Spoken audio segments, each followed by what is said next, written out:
haleluya uzagira umwaka mwiza kandi Imana izabafashe tugomba sahuya. Muraho ni Dejuan na Kari. Mbere na mbere turashaka kwifuriza umwaka mwiza mushya wa 2022. Turabifurizamo byose mwifuza, gutera imbere, guhirwa, kugira ibyishimo, ikirutaho kubaho ubuzima bufite intego. Uyu mwaka wa 2021 ndetse n'iyindi yatambutse byagiye bizana ibibazo, imbogamizi mu mibereho y'abantu benshi, cyane cyane kubera icyorezo cya COVID. Ariko turasaba Imana kugira ngo izabahe uburinzi, izabahe umugisha. Hari inzozi abantu bari bafite, intego, gutangira business n'ibindi batagezeho, ariko turabifuza ko muri 2022 muzabigeraho ndetse bigakomera bikagera no hejuru.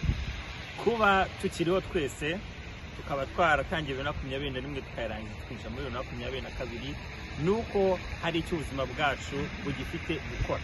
Ntiducike intege, ibibazo birahari, imbogamizi zirahari, COVID turacyahanganye nayo, ariko nidushyira hamwe tukizera Imana, tugasenga, tukagira icyizere, tuzabigeraho.